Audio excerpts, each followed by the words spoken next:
दिनै आङो बे समाव जिहेतु दिनै बर'फोरनि मोनसे जारिमिनारि सान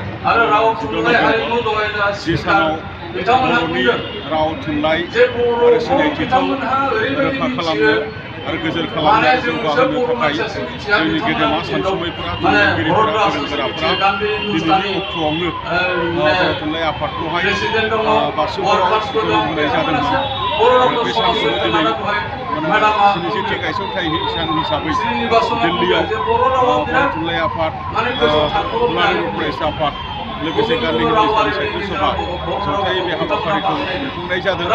बे हाबाफारिजों लोब्बा लाखिनानै गासैनिसिमबो आङो गाहाम हामलायनाय आङो बे समाव आङो बावहरग्रोबाय दिनैनि स्पेसियेल डेजों लोब्बा लाखिनानै आरो बे समाव आङो जोंनि गेदेमा जाय बिथांमोना बे आफादखौ गायसननानै दोनलांबाय बे आफादनि गेजेरजों दिनै बर'नि थुनलाइ बर'नि राव आरो बर'नि मोनसे मिडियाम बेखौ जोंहा गोजौ फारसे लांनांगौनि थाखाय जे खुन्थिया गायसननानै गालांबाय बै बिथांमोननिसिम आङो खुलुमनाय आरो सिबिनायखौ आङो बावहरदों आरो जाय बिथांमोना दिनै बे बुहुमाव गैलिया बिथांमोन गेदेमानिसिमबो रुंसारि जानाय बा मुंख्लं जानाय बिथांमोननिसिम आङो दाहा बावनायखौ आङो बावहरबाय आरो बिथांमोननिसिम दुलाराय फरायसा आफादनिफ्राय आङो मान बावनायखौ बे समाव आङो बावहरदों।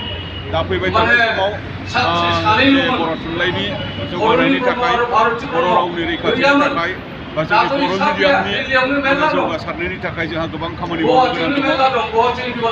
दिनै जोंनि बर' बिजोंनि बाथ्राखौ जुदि रायलायोब्ला जोङो एलपि स्कुलाव फरायजेननायनिफ्राय लानानै दिनै जोङो क्लास 10सिम जोङो फरायनो मोनफैनाय जाबाय आरोबाव दिनै आगानसे बारायनानै जोङो बेखौ 12सिम फरायनो मोननाय बेबायदि जाफैबाय आरो दिनै गोबां जोंनि इउनिभारसिटि कलेजफोराव बेखौ फरायनो हानाय जाबाय PhD खालामनो हानाय जाबाय आरो दिनै 8th शेड्युलाव हाबनाय लोगो लोगो दिनै नोङो UPSC आनजादावबो बेखौ अफिसियेल लेंगुवेज हिसाबै मोनसे होनो हानाय जाबाय आरो आसामावबो दिनै मा होनदों एस'सिएटेड अफिसियेल लेंगुवेज जाबाय। दा बे हिसाबै जोंहा बे जोंनि रावखौ लानानै गोग्गानाय दङ। दा बेखायनो दिनैनि बे स्पेसियेल डेआव बेखिनि बाथ्राखौ बुंदों।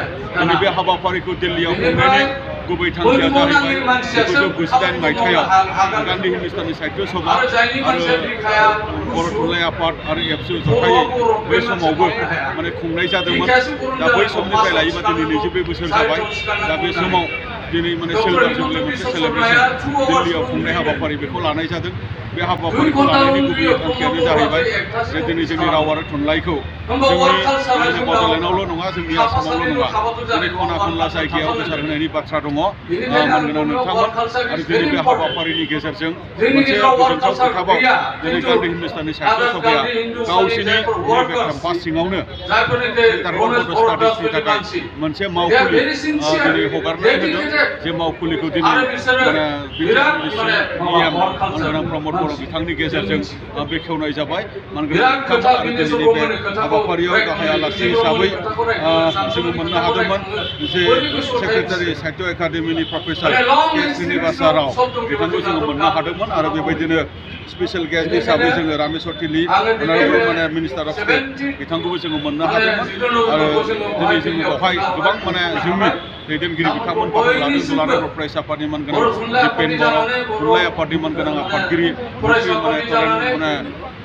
बर' मानगोनां बिथां लोगोसे आसामनिनो केबिनेट मन्त्रि उपेन्द्र ब्रह्म मानगोनां बिथांमोन बाहागो लानायनि गेजेरजों दिनैनि बे हाबाफारिया साक्सेसफुल जाबाय।